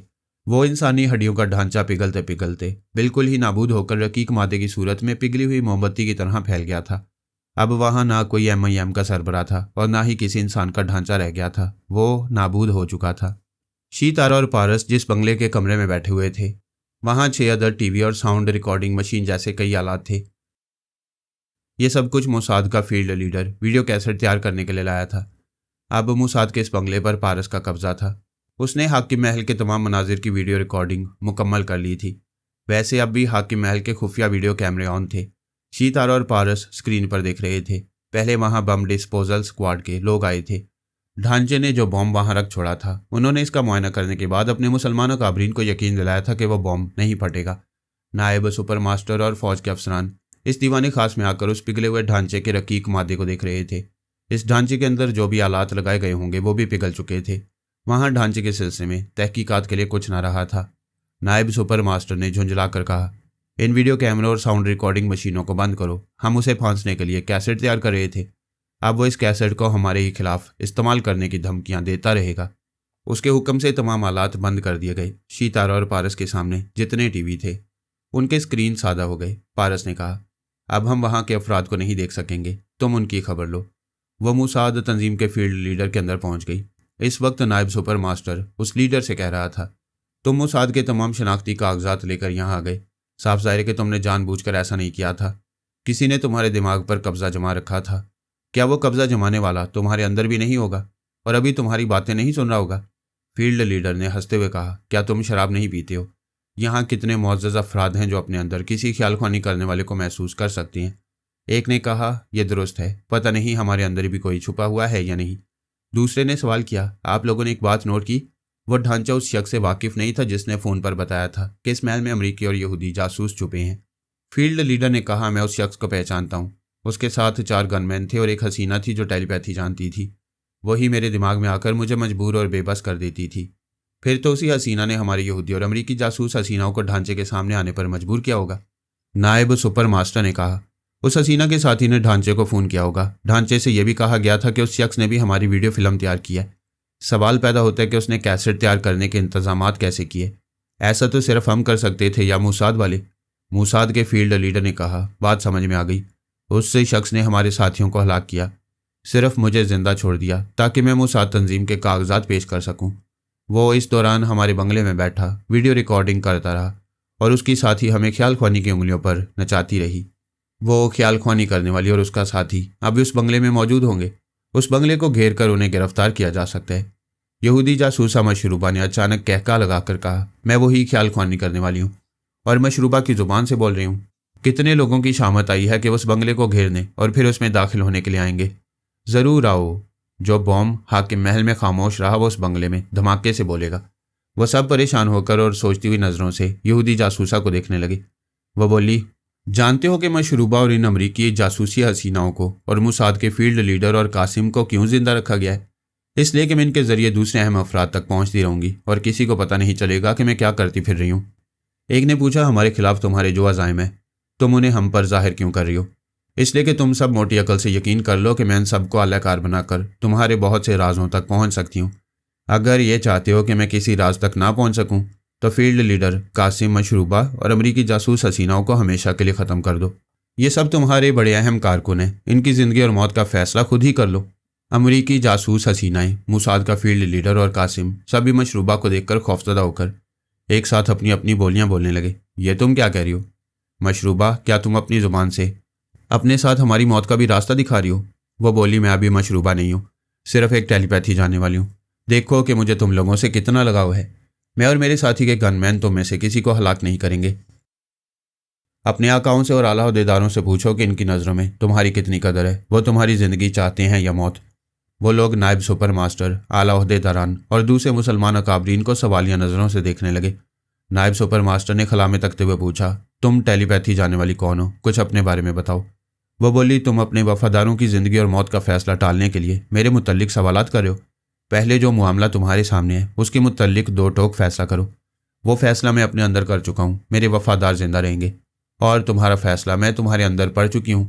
तुम वफादारों को मुतमईन और खुश करने के लिए बात कह रहे हो, वरना फैसला कर चुके हो कि इन सबको पहले मुख्तलिफ मामलात में एक दूसरे से दूर किया जाएगा और मुख्तलिफ मुकामात पर इन्हें गोली मार दी जाएगी। इस तरह इनमें से किसी को अलग अलग मारने का इल्म नहीं होगा। नायब सुपर मास्टर ने गरज कर कहा, तुम झूठी हो, फ्रॉड हो। हमारे इतने अहम वफादारों को हमारे खिलाफ भड़का रही हो। चलो मैं झूठी सही, मगर एक तरह से अपनी सच्चाई साबित कर सकती हूँ। और वह इस तरह कि मैं तुम्हारे और यहाँ के तमाम मुकाबरीन के दिमागों में भी पहुँच सकती हूँ। अगर फील्ड लीडर कासिम और इन 3 हसीनाओं में से कभी किसी को कत्ल किया जाएगा या किसी हादसे का शिकार बनाया जाएगा तो मैं नायब सुपर मास्टर और दूसरे काबरीन को भी जिंदा नहीं छोड़ूंगी। नायब सुपर मास्टर ने कहा, ये हमारे वफादार जिंदा रहेंगे मगर हम इनसे आइंदा कोई अहम काम नहीं लेंगे। सितारा ने कहा, यह हुई ना बात, फिर तो आइंदा तुम भी नायब सुपर मास्टर के ओहदे पर नहीं रहोगे। शाम और उर्दन के काबरीन भी अपनी अपनी सल्तनत के अहम ओहदों पर रहेंगे तो मैं उनके दिमाग से बहुत कुछ मालूम करती रहूंगी, लिहाजा इन्हें भी अब अपने मुस्तकबिल का फैसला करना चाहिए। थोड़ी देर खामोशी रही, फिर नायब सुपर मास्टर ने कहा, तुम MIM वालों ने हम सबको बड़ी गहरी चोट दी है। वाकई मुझे मेरे ओहदे से हटा दिया जाएगा, लेकिन अब ये बात राज नहीं रही कि MIM की तंजीम में टेलीपैथी जानने वाले मौजूद हैं। वह हंसकर बोली, MIM वालों ने कभी हमारा साया तक नहीं देखा और ना ही हम इस तंजीम के किसी फर्द या सरबराह को जानते हैं। तुम हमारे मुतालिक कोई भी राय कायम करो मगर हकीकत यही है जो मैं कह रही हूँ। अगर MIM से तुम्हारा कोई ताल्लुक नहीं है तो फिर तुम मुसलमानों के खिलाफ क्यों हो? अय्याश और शाखर्च मुसलमानों के खिलाफ जमीला राजी क्यों सबक आमोज कार्रवाइयाँ कर रही थी? ये समझने वाली बातें हैं। समझ लो कि जमीला राजी फिर तुम्हारे सरों पर मुसल्लत रहने के लिए आ गई है। शाह का सेक्रेटरी और दीगर अकाबरीन सहमे हुए से खला में तकने लगे। मुल्क शाम के अकाबरीन भी ये दहशतनाक खबरें सुन चुके थे कि जमीला राजी नामी दोशीज़ा ने रईस अल कबीर नामी रईस आज़म के आलीशान महल और हरमसरा को वीरान कर दिया था और रईस अल कबीर को जिंदा कब्र में सोते रहने पर मजबूर किया था। हुकूमत की पुलिस और फौज भी इस दोशीज़ा के मुकाबले पर बेबस हो गई थी। अब कितने ही इस्लामी ममालिक के अय्याश अमीर व कबीर मुसलमान जब भी जमीला का नाम सुनते तो उन्हें यूं लगता जैसे मौत का जिक्र सुन रहे हो। सितारा ने भी जमीला राजी का नाम लिया तो वहाँ सभी को मौत का धड़का लग गया और ये बात उनके दिलों में बैठ गई कि अभी जो टेलीपैथी के जरिए यहूदी जासूसा मशरूबा वगैरह के दिमागों में आ रही है और उन काबरीन के दिमागों में भी आ सकती है, वो कोई और नहीं जमीला राजी है। और अगर जमीला राजी टेलीपैथी नहीं जानती है तो फिर उसके साथ जो शख्स है वो फरहाद अली तैमूर है, और अगर वो दोनों जमीला और फरहाद हैं तो फिर इस नई तंजीम का सरबराह यकीनन फरहाद अली तैमूर है, क्योंकि आलमी सतह पर इतना बड़ा कारनामा अंजाम देना, अमेरिका के तैयारी को अगवा करना, शाम और उर्दन के अकाबरीन के अलावा सुपर मास्टर के नायब सुपर मास्टर और वहाँ की फ़ौज के आला अफसरों को मुलाकात के लिए मजबूर करना किसी नई तंजीम के कारनामे नहीं हो सकते। और यह कि किसी नई तंजीम के सरबराह में इतनी जुर्रत नहीं हो सकती कि वो दुनिया की अहम शख्सियात को मुलाकात के लिए बुलाए और खुद रूबरू आने के बजाय उन सब के सामने हड्डियों के ढांचे को पेश करे। वो सब कड़ी से कड़ी जोड़ रहे थे और नई तंजीम MIM के पुरस्कार और गुमनाम सरबराह को फरहाद ही का नाम दे रहे थे। सुपर मास्टर ने फ़ौरन ही बाबा साहब के दायरे में टेलीफोन के जरिए जनाब अली असदुल्ला तबरेज़ी से रब्ता कायम किया। फिर कहा, जनाब आप मोहतरम बुजुर्ग हैं, ये हम जैसे गैर मुस्लिम भी तस्लीम करते हैं कि आप कभी झूठ नहीं बोलते हैं, लिहाजा आपसे सच की तवक्को रखते हैं। सवाल करता हूँ, क्या MIM तंजीम का सरबराह फरहाद अली तैमूर है? जी नहीं, फरहाद नहीं है। आपने नहायत मुख्तसर सा जवाब दिया है। जिस कद का सवाल था उसी कद का जवाब दिया है। अज़राहे मेहरबानी दूसरे सवाल का जवाब दें। क्या फरहाद के अलावा आपके किसी और अहम फ़र्द ने यह तंजीम बनाई है? जी नहीं, हमारे इदारे के किसी फ़र्द ने और फरहाद की टेलीपैथी जानने वालों ने यह तंजीम नहीं बनाई है। फिर भी आप ये ज़रूर जानते होंगे कि ये MIM तंजीम किसने कायम की है। जनाब तबरेज़ी साहब ने कहा, मैं कोई इंक्वायरी ऑफिस नहीं हूँ, मुझसे वही सवाल करें जिसका ताल्लुक बाबा साहब के इदारे से या हमारे किसी टेलीपैथी जानने वाले से हो। तो फिर यही बता दें, क्या जमीला राजी और फरहाद अली तैमूर इस वक्त दमिश्क में है? वो दोनों वहाँ नहीं है। जनाब आपके जवाब देने के अंदाज से तजस्सुस और बढ़ जाता है। आप ये तो बता सकते हैं कि दमिश्क में वो ख्याल ख्वानी करने वाली हस्ती कौन है? आप फिर मुझे इंसाइक्लोपीडिया समझ रहे हैं? क्या मैंने कभी यह सवाल आपसे किया है कि आप अपनी ट्रांसफॉर्मर मशीन से कितने टेलीपैथी जानने वाले पैदा करते रहते हैं और वो सब कौन कौन से मुल्क और कौन कौन से शहर में हैं? आप सुपर मास्टर के एक जिम्मेदार ओहदे पर हैं, लिहाजा वही सवाल करें जिसका जवाब देना मेरे लिए मुमकिन हो। जनाब तबरेज़ी साहब ने फ़ोन बंद कर दिया। दूसरी तरफ वाशिंगटन में बैठा हुआ सुपर मास्टर झुंझला गया। उसने रिसीवर को फ़ोन पर पटक दिया। वो नई तंजीम बड़ी पुरस्कार बन गई थी। सुपर मास्टर बाबा साहब के दायरे से हज़ार दुश्मनी रखने के बावजूद ये जानता था कि जनाब अली असदुल्ला तबरेज़ी कभी झूठ नहीं बोलते हैं और इस बात की तस्दीक हो चुकी थी कि MIM का ताल्लुक बाबा साहब के दायरे से नहीं है। फिर किस इदारे से है? किस मुल्क से है? कौन है उसका सरबराह? वो तीनों इस्लामाबाद पहुंच गए। शिल्पा, टीना दानियाल और वज़ीर अली। उनके वहां पहुंचने से पहले रेडियो, टीवी और अखबारात के जरिए अवाम को यह समझाया जा रहा था कि साबका सियासतदान वज़ीर अली के खिलाफ जो 10 मुकामात कायम किए गए थे उनमें से 9 मुकदमात झूठे साबित हुए हैं। लिहाजा उनकी जो जायदाद, ज़मीन और बैंक बैलेंस वगैरह जब्त किए गए थे वो उन्हें वापस कर दी गई हैं और अब वो पाकिस्तान आकर अपने 10वें और आखिरी मुकदमे के सिलसिले में अदालत में हाजिर होंगे। ज़राए बलाग ने वज़ीर अली की हमायत में अवाम के जहनों को इस बात पर माइल किया था कि वज़ीर अली एक शरीफ और मुहिब वतन सियासतदान था, लेकिन पिछली हुकूमत ने उसे सियासी दुश्मन की बिना पर झूठे मुकदमात में मुलविस किया और इस बेचारे को पाकिस्तान छोड़कर जाने पर मजबूर किया।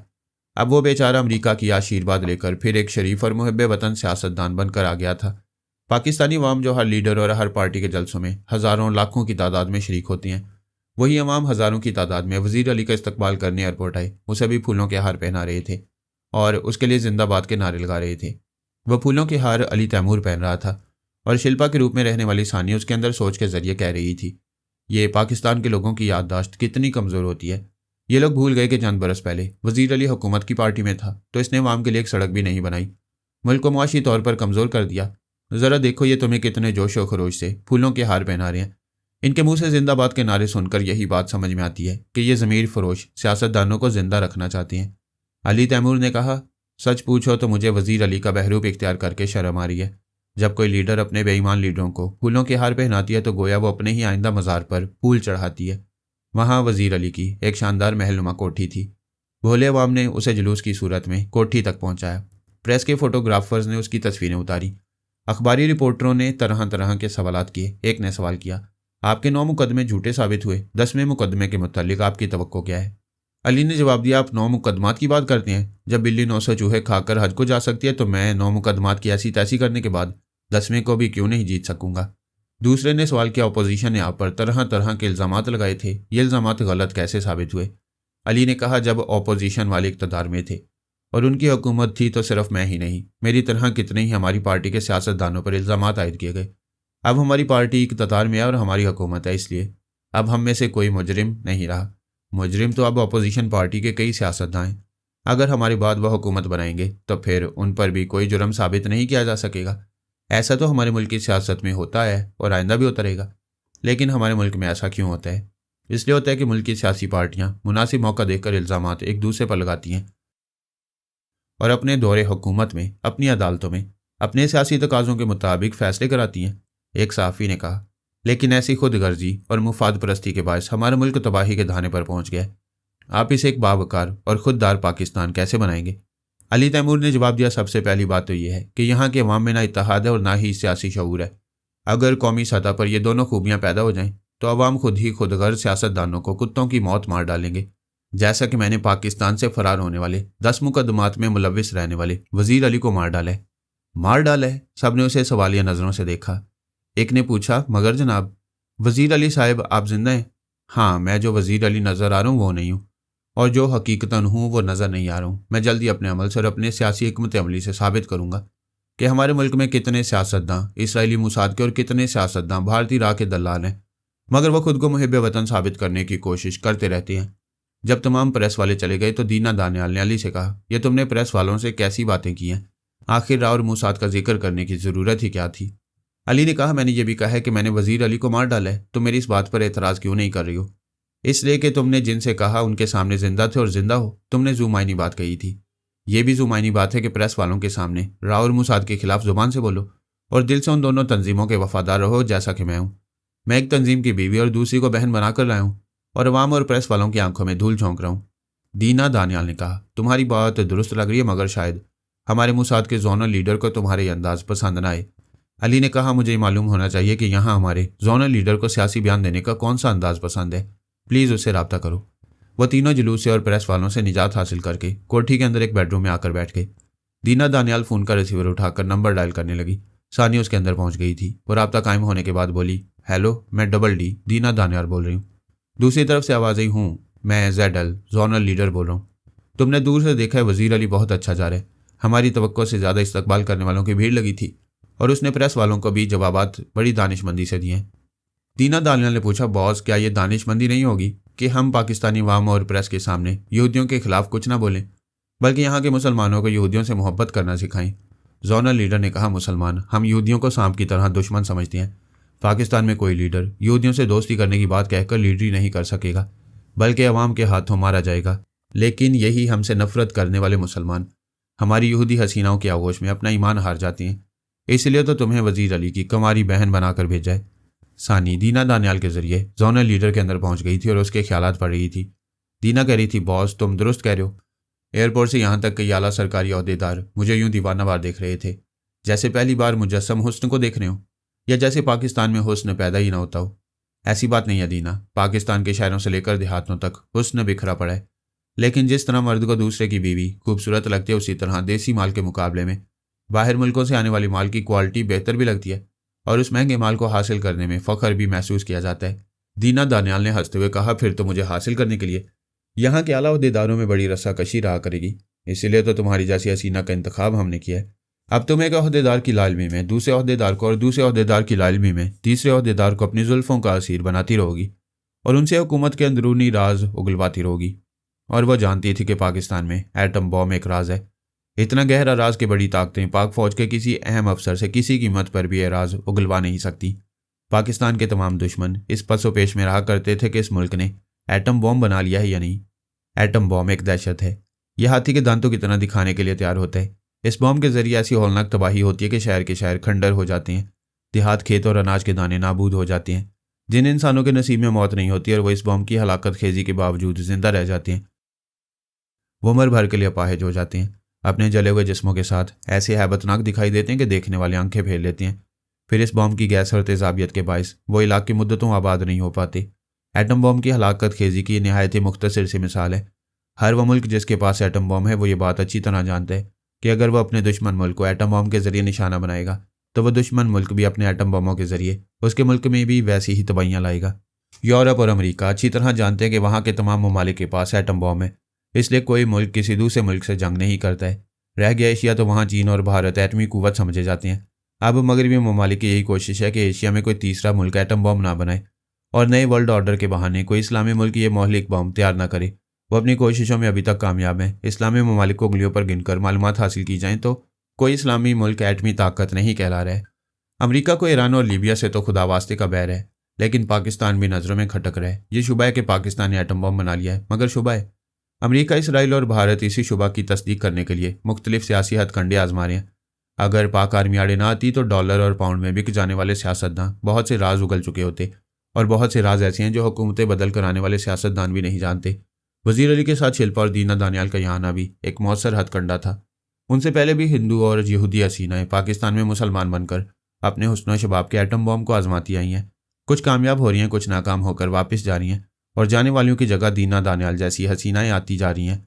यह तो दीना दानियाल का जिक्र था। उधर सानी जोनल लीडर के ख्यालात पढ़कर मालूमात हासिल कर रही थी कि मुसाद और रात तंजीम ने मुश्तरका तौर पर इस्लामाबाद, लाहौर और कराची में किस तरह अपने कारिंदों को फैला रखा है, और जो बहुत काबिल और दौलतमंद पाकिस्तानी है उन्हें और ज़्यादा दौलत का लालच देकर या किसी तरह ब्लैकमेल करके उन्हें अपने मकासद के लिए इस्तेमाल करते रहते हैं। कई सियासतदानों और सरकारी अहदेदारों ने वजीर अली को पाकिस्तान वापस आने पर मुबारकबाद दी। ऐसे हरफून को शिल्पा यानी सानी और दीना दानियाल ने अटेंड किया, अपनी रस भरी आवाज़ में उनकी मुबारकबाद वसूल की। इन सियासतदानों और अहदेदारों ने उन्हें रात को खाने की दावतें दी, लेकिन उन्होंने यह कहकर माजरत चाहिए कि वो सफ़र की थकान दूर करने के बाद दावतें कबूल करेंगे। माजरत चाहने का खास मकसद ये था कि मेज़बानी का शरफ हासिल करने वाले इन हसीनाओं की गुर्बत के लिए ज़रा बेचैन होते रहें। रात को दीना दानियाल अपने बेडरूम में चली गई। सानी और अली ने अपने बेडरूम के दरवाजे को अंदर से बंद किया। फिर सानी ने कहा, यूं तो मैंने मुसाद और रात तंजीम के बारे में बहुत सी मालूमात हासिल की हैं, लेकिन एक अहम बात यह है कि दीना दानियाल यहाँ के एक बहुत बड़े साइंसदान को फांसना चाहती है। साइंसदान से दोस्ती कर लेने का मतलब ये होगा कि वह पाकिस्तान के एटमी प्रोग्राम के मुतालिक बड़ी हद तक मालूमात हासिल कर लेगी। अली ने पूछा, वो साइंसदान कौन है? उसका नाम, पता, ठिकाना बताओ। तुम उस साइंसदान की फिक्र न करो, दीना दानियाल के दिमाग मेरी मुट्ठी में है, मैं इसे कामयाब नहीं होने दूंगी। अच्छी बात है, दूसरी मालूमात बताओ, क्या तुम भी शिल्पा की हैसियत से किसी को ट्रैप करोगी? हाँ, मुझे रात तंजीम की तरफ से हदायत मिली है कि परसों रात हुकूमती पार्टी की तरफ से हम सबको डिनर की दावत दी जाएगी। वहाँ चंद फौजी अफसरान भी आएंगे। मुझे उनमें से एक अफसर को शीशे में उतारना है। बाय द वे, ये काम भी मेरा है, मैं ही इसे अंजाम दूंगी। अली ने कहा, जब तुम्हारी टेलीपैथी के जरिए तमाम काम हो रहे हैं तो मेरी क्या ज़रूरत रह गई है? वह हंसकर बोली, क्यों जल भुन रहे हो? जब तुम पूरे एक्शन में रहते हो और तुम्हारे कारनामे अंजाम देते वक्त मैं तुम्हारी मामूली मातियत की हैसियत से काम करती हूँ, तब मैं बुरा नहीं मानती। अली ने उसके कान पकड़कर कहा, मैं बुरा नहीं मान रहा हूँ, सिर्फ इतना कह रहा हूँ कि अभी तुम सानी नहीं शिल्पा हो, और मैं समझता हूँ कि शिल्पा और दीना दानियाल के दरमियान मेरी ज़रूरत नहीं है। वह एक झटके से अपना कान छुड़ाकर बोली, मैं शिल्पा नहीं, तुम्हारी सानी हूँ। तुम्हें मेरी ज़रूरत ना सही, मुझे तुम्हारी ज़रूरत है। इंसान के चाहने से उसकी ज़रूरत पूरी नहीं होती। कल कोई मुझे अगवा करेगा और तुम्हें मुझसे जुदा कर देगा तो क्या करोगी? वह फिर एक बार हंसकर बोली, तुम और पारस तो हवा हो, हवा को किसी ने मुट्ठी में पकड़ा है। अगरचे हवा मुट्ठी में पकड़ी नहीं जाती, मगर गुब्बारे में कैद हो जाती है। वो बोली, और कैद करने वाले गुब्बारे को उड़ाकर ऊपर पहुंचा देती है। ऊपर जहाँ से कोई वापस नहीं आता, सिर्फ हवा आ जाती है। चलो, मैं तुम्हारी बातों से आ गया, चलो सो जाओ। सानी ने कहा, नहीं अली, मुझे अहमक ना समझो। तुम्हारी अगवा होने वाली बात के पीछे कोई गहरी बात है। भला गहरी बात क्या होगी, तुम यह आसानी से समझ सकती हो। यहाँ हुकूमत और अपोजिशन पार्टी में झगड़े होते रहते हैं, इल्ज़ाम तराशियाँ होती रहती हैं। मैं वज़ीर अली हुकूमत की पार्टी से ताल्लुक़ रखता हूँ, मुझे अपोजिशन वाले अगवा कर सकते हैं। मैं नहीं मानती कि अपोजिशन वाले तुम्हें अगवा करके खुद को आवाम के सामने बदनाम करेंगे।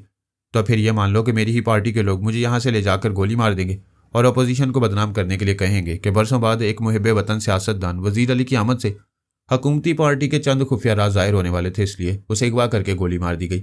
सानी सोचती हुई नज़रों से अली को देखकर बोली, तुम्हारी बात दिल को लग रही है, लेकिन वज़ीर अली को अमेरिका ने यहाँ भेजा है। अमेरिका कुछ लोगों को कुर्बानी का बकरा बना देता है। वज़ीर अली को सिर्फ इसलिए इस्तेमाल किया गया कि वो राकी शिल्पा को बीवी बनाकर और मुसाद की दीना दानियाल को बहन बनाकर पाकिस्तान पहुंचा दे। वो काम मैंने वज़ीर अली की हैसियत से कर दिया।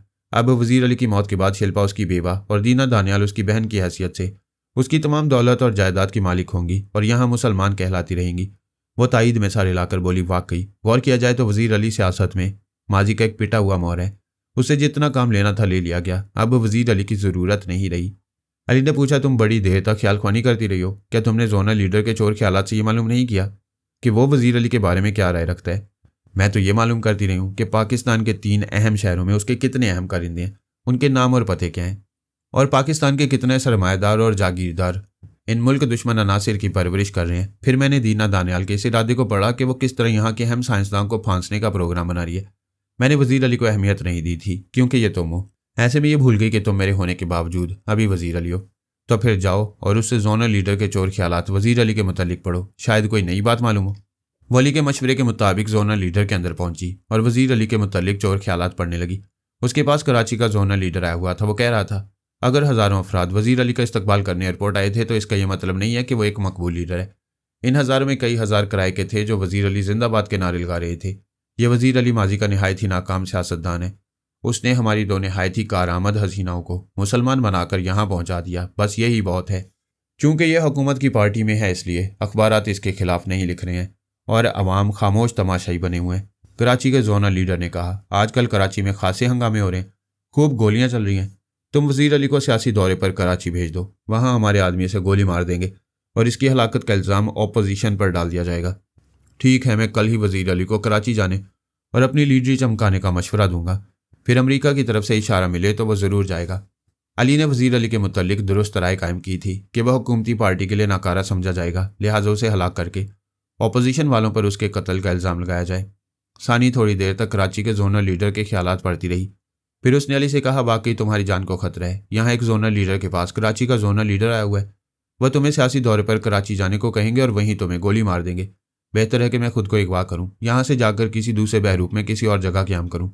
सानी ने कहा, होना तो यही चाहिए, वो तुम्हें यानी वज़ीर अली को ख़त्म करना चाहते हैं। उन्हें यही समझने दिया जाए कि उनके अगवा करने से पहले ऑपोजिशन वाले तुम्हें जबरन कहीं ले जाकर ख़त्म कर चुकी हैं। अब ये मालूम करो कि कराची के जोनल लीडर का क़याम कहाँ है। मैं इस्लामाबाद में और पिंडी के रास्तों और गलियों से वाकिफ़ नहीं हूँ, लिहाजा यहाँ जो बाबा साहब के दायरे के जासूस हैं उनमें से किसी एक से कहो कि वो गाड़ी लेकर हमारी कोठी के पीछे आ जाए। वो यहाँ मेरा गाइड होगा और मेरे लिए दूसरी रिहाइश का इंतज़ाम करेगा। वो उसके मशवरे के मुताबिक ख्याल ख्वानी के ज़रिए ऐसे तमाम इंतज़ाम करने लगी, जिसके बाद अली आसानी से एक गाइड के साथ रहकर दुश्मनों से निमट सकता था। फिर उसने अली से कहा, तुम्हारे लिए गाइड एक कार कोठी के पीछे लेकर आ रहा है। उसका नाम हशमत बेग है, कराची का जोनल लीडर मैरियट होटल के कमरा नंबर 201 में है और अभी होटल की तरफ जा रहा है। जब हशमत बेग गाड़ी लेकर आएगा तो मैं तुम्हें यहाँ पलंग से बांध कर चला जाऊँगा। तुम बयान दोगी कि कुछ मुसल्लह अफराद आए थे और उन्होंने हमें गन पॉइंट पर रखा, तुम्हें पलंग से बांध दिया और मुझे जबरन यहाँ से ले गए। मैं ऐसे ही बयान दूंगी। अब आगे बोलो, वो होटल जा रहे, उसके साथ क्या सलूक करना है? जब मैं यहाँ से निकलकर होटल के करीब पहुँच जाऊँ तो तुम कराची के जोनल लीडर के दिमाग पर कब्जा जमा कर उसके हाथ से खत लिखवाओ कि वो MIM के मुजाहिदीन के निर्गे में आ गया है और ये राज खुल गया कि वो मुसाद का जासूस है और कराची का जोनल लीडर बनकर कराची और सिंध के तमाम तखरीबकारों को भारतीय तंजीम रा की मदद से कंट्रोल करता है। और यह भी लिखवाना कि उसने जोनल लीडर की हैसियत से तमाम तखरीबकारों को कमांड करने के इख्तियारात हासिल करने के बाद जो तहरीरी कागजात, कोड वर्ड्स और कोड नेम है, ये तमाम अहम चीज़ें उसने कराची में कहाँ छुपा कर रखी हैं। तमाम पाकिस्तानी पुलिस और फौज को उसके खिलाफ ठोस सबूत मिल जाए और इसके साथ ही रा और मुसाद की साजिशें खुलती जाएं। पाकिस्तान के अवाम ये तो जानते हैं कि अमेरिका, इसराइल और भारत की मिली भगत से पूरे मुल्क में और खुसूसन सूबा सिंध में तकरीबकारी इस इंतहा को पहुंचाई जा रही है कि यह मुल्क खुदा न खास्ता पहले अंदर से बिल्कुल टूट फूट जाए, फिर भारत हमला करके बड़ी आसानी से यहाँ अपने नापाक मकासद पूरे कर ले। किसी शहजोर को मारने के लिए पहले उसे अंदर से खोखला करना पड़ता है। पाकिस्तानी ये जानते हैं मगर सियासी लीडर नहीं जानते कि किस तरह हुकूमत और अपोजिशन आपस के झगड़ों में मुल्क के दुश्मन अनासिर को अपना दोस्त बनाकर उन्हें एक दूसरे के खिलाफ इस्तेमाल कर रहे हैं और इल्ज़ाम एक दूसरे पर इसी तरह आयद कर रहे हैं जैसे वजीर अली को अगवा करके और उसे हलाक करके एक का जुर्म दूसरे पर थोपना चाहते थे। सानी ने हशमत बेग से रब्ता किया, फिर अली को बताया कि वो कोठी के पीछे गाड़ी लेकर आ गया है। अली ने सानी के दोनों हाथ पलंग के सराहने और दोनों हाथ पलंग की पाइंती से बांध दिए। उसके मुंह में छोटा सा रुमाल ठूंसकर ऊपर से टेप चिपका दिया। उस कमरे के दरवाजे को अंदर से खोल दिया ताकि बाद में दीना दानियाल वहां ना आ सके। फिर वो मुस्कुराकर बड़े प्यार से रुखसत हो गया। वह जुदा होने के बावजूद एक दूसरे के करीब थे। सानी उसके अंदर रहकर देख रही थी कि हशमत बेग उसे कहाँ ले जा रहा है। जब हम होटल के करीब पहुंचे तो उसने कहा, अली ज़रा इंतज़ार करो, पहले मैं उस कमबख्त से वो खत लिखवा लूँ, फिर तुम्हें रिपोर्ट दूंगी। वो कराची के जोनल लीडर के अंदर पहुंच गई। वो होटल के कमरे में आकर सोना चाहता था। सानी ने उसे उठाकर बिठा दिया। फिर अली के मशवरे के मुताबिक उसे एक मेज़ के पास बिठाकर एक खत लिखवाने लगी। खत का मतन यूं था, मेरा असल नाम डोनो रोमारियो है, मैं यहूदी हूँ, लेकिन अहमद कबीर के नाम से मुसलमान बनकर कराची में रहता हूँ। मैं अपनी असलियत कभी बयान न करता, लेकिन अभी MIM के 2 मुजाहिदीन ने मुझे गन पॉइंट पर रखा हुआ है और ये मुझे मजबूर कर रहे हैं कि मैं पाकिस्तान आने के मकासद बयान करूँ। मेरा बयान यह है कि पाकिस्तान अपनी एटमी सलाहियतों को दोस्त और दुश्मन ममालिक से छुपाकर अपने लिए अजाब मोल ले रहा है। ये हकीकत है कि जंगें सिर्फ गोला बारूद और एटम बम वगैरह से नहीं जीती जाती। हम मुसाद के एजेंट्स ने भारतीय राह के ताउन से यह तय किया है कि पाकिस्तान के अंदर मुसलमानों को एक दूसरे से लड़ाकर तकरीबकारी के जरिए दहशत फैलाकर इस मुल्क को खंडर बना देंगे और हम ऐसा कर रहे हैं। हमें अपनी तवक्कुआत से ज़्यादा कामयाबी हासिल हो रही है और हमारी कामयाबियों की सबसे बड़ी वजह पाकिस्तान की हुकूमत और अपोजिशन की आपस की लड़ाइयाँ हैं। ये दोनों पार्टियां आवाम की नज़रों में एक दूसरे को गिराने के लिए तरह तरह के इल्ज़ामात तराशती हैं और इन इल्ज़ामात को सही साबित करने के लिए हमारे जैसे तकरीबकारों की खिदमत हासिल करती हैं। हमें यहाँ की शहरियत देकर और हमारे लिए पाकिस्तानी शनाख्ती कार्ड जारी करके हमें यहाँ का मुअज़्ज़िज़ और पुरअमन शहरी बनाए रखती हैं और अवाम को बेवकूफ़ बनाने के लिए अखबारात वगैरह के ज़रिए बयानात देती हैं कि पाकिस्तान से गैर कानूनी गैर मुल्कियों को निकाल दिया जाएगा क्योंकि इन गैर मुल्कियों के दरमियान तकरीबकार छुपे हुए हैं। ये दुरुस्त कहावत है कि आदमी खुद अपना दुश्मन होता है, ये पाकिस्तानी खुद अपने दुश्मन है। ये बरतरी और इक़्तिदार हासिल करने के लिए अपनी कब्रें आप खोद रहे हैं। समझने वालों के लिए मेरी ये मुख्तसर सी तहरीर काफ़ी है। मेरे वो असल कागजात जो मुझे मुसाद का एजेंट और कराची का जोनल लीडर साबित करते हैं वह सब एक बैंक के लॉकर में है। चाबी और बैंक के ज़रूरी कागजात कराची वाली रहायशगाह में है। मैं मुसाद के इस्लामाबाद वाले जोनल लीडर से मुलाकात करने आया था। हमें पाकिस्तान की 2 बड़ी सियासी पार्टियों की तरफ से ये ऑफ़र दी गई है कि हम अमेरिका से आने वाले वज़ीर अली को कराची में सियासी दौरे की दावत दें और जब वो कराची आए तो उसे गोली मार दें। इन दोनों सियासी पार्टियों को इल्म नहीं है कि वो वज़ीर अली को कत्ल करने वाली एक ही तरह की वारदात हमारे ज़रिए करा रही हैं। इस कत्ल के बाद दोनों पार्टियां एक दूसरे पर उस बेचारे के कत्ल का इल्ज़ाम आयद करती रहेंगी और हम असल मुजरिम हमेशा की तरह पर्दे में रहेंगे। मैं मुसाद के इस्लामाबाद और लाहौर वाले जोनल लीडर के नाम और पते लिख रहा हूँ। जो कुछ मेरे इल्म में था उसे मैंने लिख दिया है। उसने ये तहरीर मुकम्मल करने के बाद इसे मेज़ पर एक पेपर वेट के नीचे रख दिया। फिर सानी की मर्जी के मुताबिक बिस्तर पर जाकर लेट गया। तब उसने चौंक कर सोचा, मुझे ऐसा लग रहा है जैसे मैं बिस्तर पर आकर लेटने के बाद कहीं गुम हो गया था या थोड़ी देर के लिए खुली आंखों से गहरी नींद में डूब गया था। अजीब बात है, आंखें खुली हुई हैं और मैं गाफिल होने के बाद अपने होशो हवास में आ गया हूँ। वो सोच रहा था और हैरान हो रहा था। उसी वक्त दरवाजे पर दस्तक सुनाई दी। उसने सोचा पहले आने वाले का नाम पूछे फिर दरवाज़ा खोले, मगर ऐसा सोचने के बावजूद वह बिस्तर से उठकर सीधा दरवाजे पर आ गया। फिर किसी का नाम पूछे बगैर ही दरवाजे को खोल दिया। सामने अली तैमूर खड़ा था। उसने पूछा, कौन हो तुम और इतनी रात को किस लिए आए हो? अली ने कहा, तुम्हारी हमाकत का जवाब नहीं है। ऐसे सवालात दरवाज़ा खोलने से पहले किए जाते हैं। अब बता भी दूं कि दुश्मन हूँ और तुम्हारी मौत बनकर आया हूँ तो दरवाज़ा बंद नहीं कर सकोगे। करना चाहोगे तो अपना ही लहू अपनी ज़ुबान से चाटोगे। ये कहते ही उसने एक उल्टा हाथ उसके मुंह पर मारा और कमरे के अंदर आकर दरवाजे को अंदर से बंद कर दिया। हाथ खाने वाले का सर चकरा गया था। वो सोच भी नहीं सकता था कि किसी इंसानी हाथ की ज़रब हथौड़े जैसी होती है। उसके मुंह में लहू भर गया था। अली ने पहले ही कह दिया था कि वो अपना लहू खुद चाटेगा और यही हो रहा था। उसने अपने मुंह पर हाथ रखकर हटाया तो उसकी हथेली अपने लहू से भीग गई। अली ने कहा, तुम लोगों ने इस मुल्क में बड़ी ताकत और इख्तियारात हासिल कर लिए हैं। दीमक की तरह इस मुल्क को ऐसे चाट रहे हो जैसे अभी अपने लहू को चाटने का तमाशा दिखा रहे हो। वो मुकाबला कर सकता था मगर अली के एक हाथ ने समझा दिया कि वो कुछ बोलने के काबिल नहीं रहेगा। उसने पूछा, कुछ मालूम तो हो, तुम कौन हो? मैं अपने बाप दादा के हवाले से पाकिस्तानी हूँ। मेरी रगों में जो खून दौड़ रहा है उसका ताल्लुक शाहकोट से है और ये फौलादी हाथ भी इसी पाकिस्तानी मिट्टी से बने हुए हैं। तुम्हारी बातों से जाहिर हो रहा है कि तुम मुहिब्बे वतन हो। मालूम होता है तुमने वजीर अली का सिर्फ नाम सुना है, उसे चेहरे से नहीं पहचानते हो। वजीर अली भला मुहिब वतन कैसे हो सकता है? अगर होता तो इस वक्त तुम्हारे सामने ना होता। क्या? वह हैरानी से बोला। तुम हमारे दोस्त और हमारे हमख्याल वजीर अली हो? यानी कि वही वजीर अली जो आज ही अमेरिका से आया है? हाँ, मैं वही हूँ, जिसे यहाँ का जोनल लीडर सियासी दौरे पर कराची जाने को कहेगा। और जब मैं वहाँ जाऊँगा तो इस शहर के मुख्तलिफ इलाकों में गोलियाँ चलती रहती हैं। एक गोली मुझे भी आकर लगेगी और मेरा काम तमाम हो जाएगा। नहीं वजीर अली, ये तुम कैसी बातें कर रहे हो? कराची शहर में हमारे तकरीबकार बहुत मुस्ताद हैं, वहाँ तुम पर कोई आंच नहीं आएगी। अली ने कहा, अगर मैंने दूसरा हाथ मारा तो दुनिया से चल बसोगे, इसलिए अपनी ज़ुबान से उगल दो कि वजीर अली एक हिंदू शिल्पा और एक यहूदी दीना दानियाल को यहाँ पहुँचाने के बाद किसी काम का नहीं रहा है, लिहाजा मेरी छुट्टी हो जानी चाहिए। नहीं, तुम हमारे बारे में गलत सोच रहे हो। हम तो तुम्हारी खोई हुई सियासी ताकत बहाल करना चाहते हैं। अली ने उसके मुंह पर दूसरा हाथ मारा। वो चकरा कर गिर पड़ा, फर्श से उठ ना सका। उसने सर उठाकर देखा तो सर चकराने लगा, दरो दीवार घूमने लगे। अली ने उसके ठोड़ी के नीचे हलक पर अपना एक पैर रखते हुए कहा, वो वजीर अली मर चुका है जिस अमेरिका से यहाँ लाकर मारना चाहते थे। अब जो वजीर अली है वो मरने नहीं, तुम सबको बारी बारी मारने आया हुआ है। वो पांव तले पड़ा हुआ कुछ कहना चाहता था, मगर पैर का दबाव बढ़ता जा रहा था। सांस लेने का रास्ता रुक गया। अली ने कहा, यह हसरत तुम्हारे दिल में रह जाएगी कि मुसाद और राह वालों को मौजूदा वजीर अली के मुतालिक कुछ बता सको। अब जाओ, तुम्हारा वक्त पूरा हो चुका है। वो सांस लेने के लिए तड़प रहा था, मगर ऐसा लग रहा था कि उसके हलक पर इंसानी पैर नहीं, कोई नाकाबिले जुम्बिश भारी पत्थर है। वो तड़प तड़प कर सुस्त पड़ गया, फिर हमेशा के लिए साकित हो गया। अली ने मेज़ पर रखे हुए कागज़ के पास आकर उसे खोला, फिर एक लाइटर नुमा कैमरे से इस खत की माइक्रोफिल्म उतारी, फिर इस कमरे से निकलकर दरवाजे को बंद करके होटल के बाहर आ गया। हशमत बेग गाड़ी में बैठा इंतजार कर रहा था। अली ने गाड़ी का दरवाज़ा खोलकर बैठते हुए कहा, यहाँ के किसी आला पुलिस अफसर का नंबर डायल करो। हशमत बेग ने मोबाइल फ़ोन को ऑपरेट किया, फिर राब्ता कायम होने पर उसे अली ने कहा, हेलो ऑफिसर, इतनी रात को नींद से उठाना ज़रूरी था। जब घर में चोर घुस आए हों तो घर वालों को जगाना ही पड़ता है। अफसर एकदम से चौंक कर बिस्तर पर बैठ गया, फिर बोला, क्या मेरे घर में चोर घुसा है? हाँ, मैरियट होटल के कमरा नंबर 201 में एक शख्स की लाश पड़ी है। उसने अपनी मौत से पहले यह एतराफ़ तहरीरी तौर पर किया है कि वह मुसाद का एक यहूदी एजेंट है। अफसर ने झुंझलाकर कहा, यह क्या बकवास है? अभी तुम कह रहे थे कि मेरे घर में चोर घुसा है। अली ने पूछा, क्या पाकिस्तान तुम्हारा घर नहीं है? अपने घर की चार दीवारी में चोर के घुसने की इतला मिले तो हड़बड़ाकर नींद से जागते हो। पाकिस्तान की सरहद के अंदर किसी चोर के आने की इतला दी जाए तो ख्वाब खरगोश से बेदार किए जाने पर झुंझलाते हो। क्या वतन के सिपाही ऐसे होते हैं? फजूल बातें न करो, ये बताओ तुम कौन हो? मैं MIM यानी मुजाहिदीन इस्लामिक मिशन का एक मुजाहिद हूँ।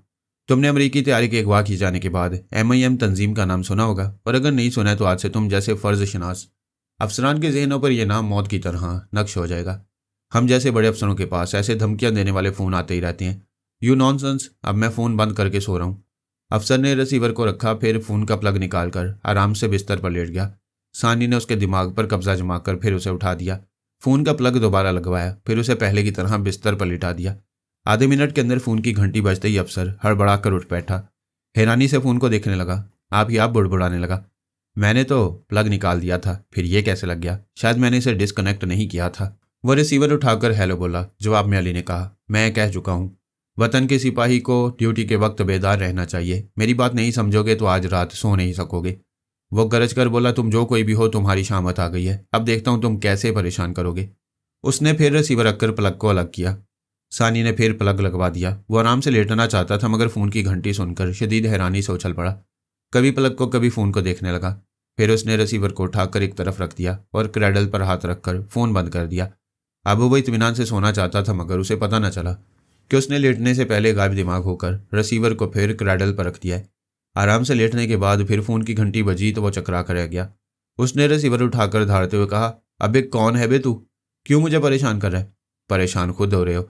बार बार अपना फ़ोन बंद करने की बात करते हो, मगर मेरी आवाज़ सुनने के लिए फिर रिसीवर उठा लेते हो। मैं कह चुका हूँ, आज तुम्हारे मुकद्दर में नींद नहीं है। फ़ौरन उठो और सिपाहियों को लेकर उस होटल में जाओ। मैं तो नहीं जाऊँगा, मगर अब ये फ़ोन इस कमरे से चला जाएगा।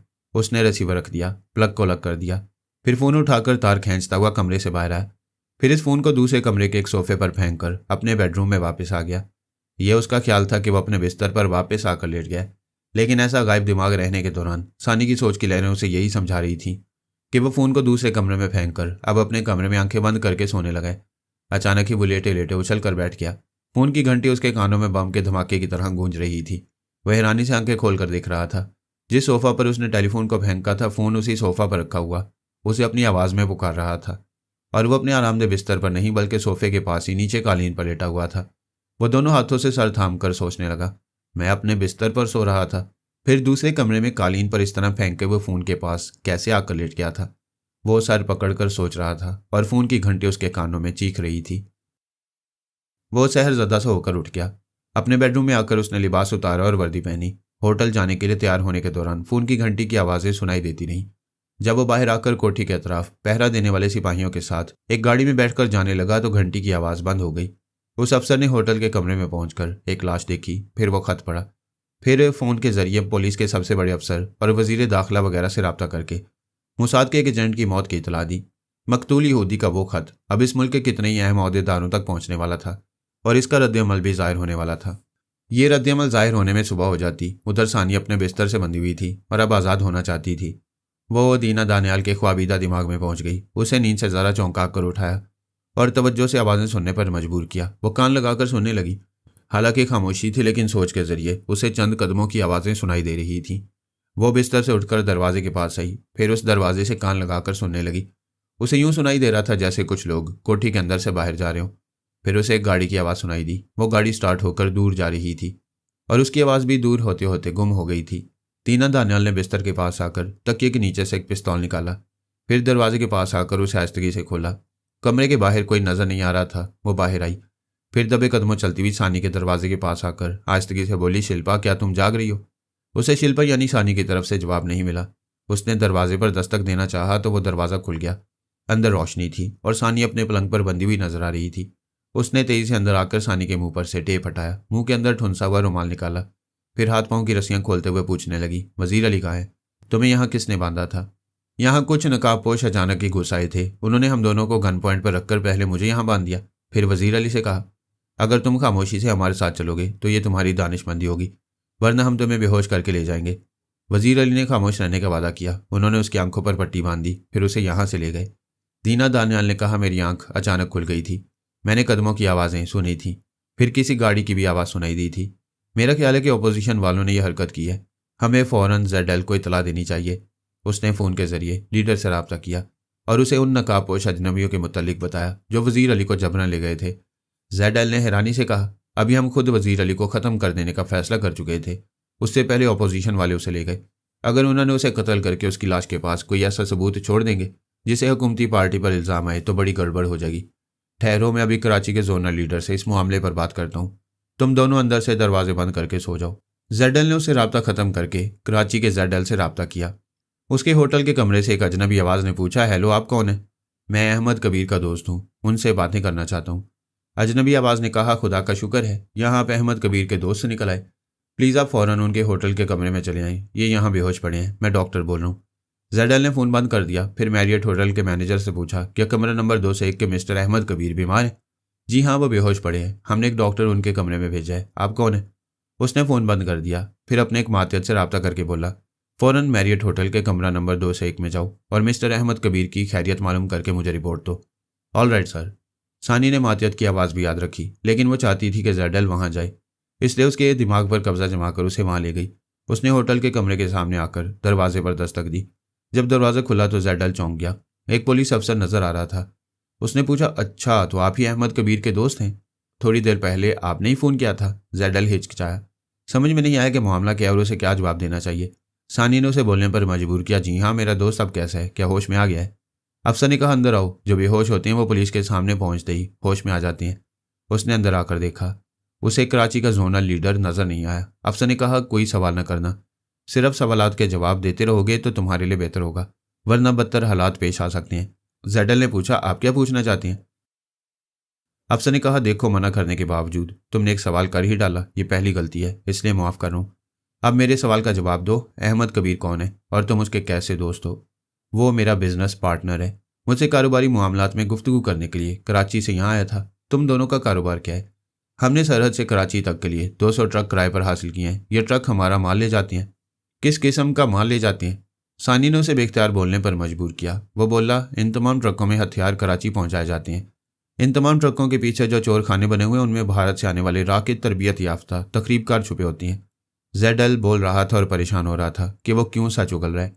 सानी ने उसे ढील दी। वो बोला, इंस्पेक्टर साहब, अभी अभी मैं जो बोल रहा था वो दरअसल मजाक कर रहा था। अच्छा, तो तुम पुलिस वालों से भी मजाक करते हो? ज़रूर करो, मगर याद रखो कि यह सामने इतना बड़ा कैसेट रिकॉर्डर ऑन है, इसमें तुम्हारा सच मजाक का रिकॉर्ड हो रहा है। अब अपना नाम बताओ। मेरा नाम समद रहमानी है। मैं तुम्हारा असली नाम और मज़हब पूछ रहा हूँ। आप यकीन क्यों नहीं करते? मेरे पास अपने नाम और मज़हब का शनाख्ती कार्ड मौजूद है। 200-400 रुपये रिश्वत देने से ऐसे ही शनाख्ती कार्ड्स बन जाते हैं। तुम्हारे दोस्त अहमद कबीर ने अपना एक तहरीरी बयान दिया है। उस बयान की असल कॉपी वजारत दाखिला के एक आला अहदेदार तक पहुंचा दी गई है। मेरे पास उसकी फोटोस्टेट कॉपी है, ये लो, इसे ज़रा बुलंद आवाज़ से पढ़ो। वो जेडल समद रहमानी कागज़ लेकर पढ़ने लगा। इब्तदा ही में लिखा हुआ था, मेरा असल नाम डोनो रोमारियो है, मैं यहूदी हूँ, लेकिन अहमद कबीर के नाम से मुसलमान बनकर कराची में रहता हूँ। जेडल उर्फ समद रहमानी पढ़ते पढ़ते रुक गया, फिर बोला, मैं किसी यहूदी डोनो रोमारियो को नहीं जानता। मैं तो आज तक इसे अहमद कबीर समझकर इसके साथ कारोबार करता रहा था। असला और तखरीबकार कराची तक पहुंचाने का कारोबार कर रहे थे। वसानी की मर्जी के मुताबिक बेख्तियार बोला, जी हाँ, हम यही कारोबार कर रहे हैं। अभी तो तुम इसे मजाक की बात कह रहे थे। जी हाँ, हम मजाक ही मजाक में इस मुल्क को अंदर से खोखला बनाने का धंधा कर रहे हैं। क्या तुमने शराब पिया और नशे में हो? हरगिज़ नहीं, आप मेरा मुंह सूंघ कर देख लें। मैं एक मुसलमान यहूदी हूँ, शराब पीने के बाद बाहर नहीं निकलता। बेहतर है तुम अपने साथी की तरह कागज़ पर अपने मुतल्लिक तहरीरी बयान लिख दो। इंस्पेक्टर उसे मेज़ के पास ले आया। वो वहाँ बैठकर वही सच लिखने लगा जो सानी चाहती थी।